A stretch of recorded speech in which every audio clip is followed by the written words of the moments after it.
Police have arrested a man they say shoved his girlfriend onto a New York City subway track. The woman was struck by a train and had both feet amputated. This happened Saturday morning in Manhattan. Now, police say the two were arguing before the suspect pushed the victim. He's been charged with attempted murder and felony assault. The attack comes after Governor Kathy Hochul deployed 1,000 National Guard troops and state police officers to New York City subway stations. The city is also ramping up passenger bag checks. There will be 94 bag screening teams at 136 stations covering nearly 1/3 of the New York subway system. Governor Hochul later clarified the National Guard troops searching bags would not carry long guns. Some have had called for added security measures and an overreach, and that the amounts to militarizing the subway. Now, violence has also been a concern on the Chicago train system. 4 men are accused of beating and robbing a man on the train. Police say he was so badly beaten he lost consciousness. The suspects are Venezuelan migrants staying in area shelters. Prosecutors say the robbery was organized and premeditated. 3 of the 4 men are behind bars and could face deportation. Joining me now is Keith Hill, president of Amalgamated Transit Union 241, Chicago's largest union of transit workers. Mr. Hill, thank you so much for joining us this morning. Oh, thank you for having me, and thank you for letting us be heard. Absolutely. I have to believe, though, you've gotten some pushback since you're calling for similar security measures on Chicago public transit system. Do you think National Guard troops should be brought in? Some type of presence is needed, whether it's National Guards. We've tried to increase in police.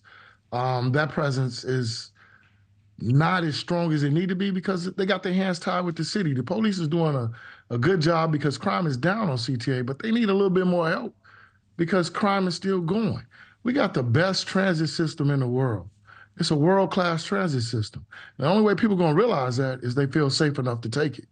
Absolutely. Mr. Hill, I think you and I both can agree things have changed over the years. I'm assuming you're a Chicago resident. You've been here a while. I can remember taking the bus from my uncle's house in Pill Hill to 95th and then going up to taking the Red Line up, and it's just not the same anymore. And people do deserve to feel safe. Do you feel violence on Chicago transit has gotten worse over the last few years, or has the population just shifted?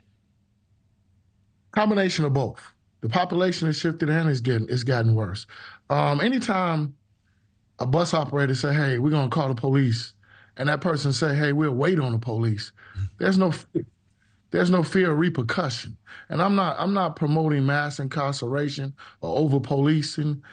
I'm promoting safety. When a person get on a public transportation anywhere in the United States, they deserve to feel safe.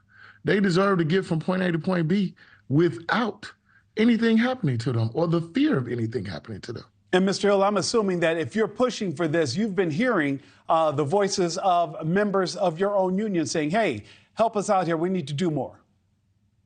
I've been pushing for this since 2017. So this is not new for my members, myself, or for both locals that represent transit in Chicago.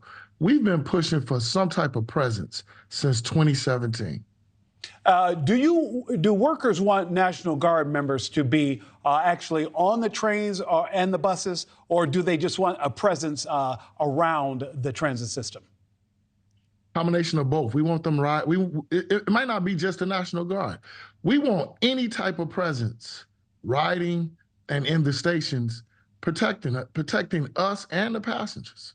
Mr. Hill, let me ask you this. Who do you think should absorb that cost if this were indeed to move forward? Should that be an increase in fare, or should that fall on the taxpayers in the city? I think they could do it without doing either or. They don't need to raise the fare. They need to keep transit as the most affordable, viable way around any major city. And they don't need to tax the taxpayers. We're being taxed enough throughout the United States. So they don't need to do neither nor. They need to make mass transit a priority, make safety in every major city a priority. Thank you for watching. Go to newsnationnow.com to find NewsNation on your television provider. And don't forget to click the red subscribe button below to get more of NewsNation's fact-driven, unbiased coverage.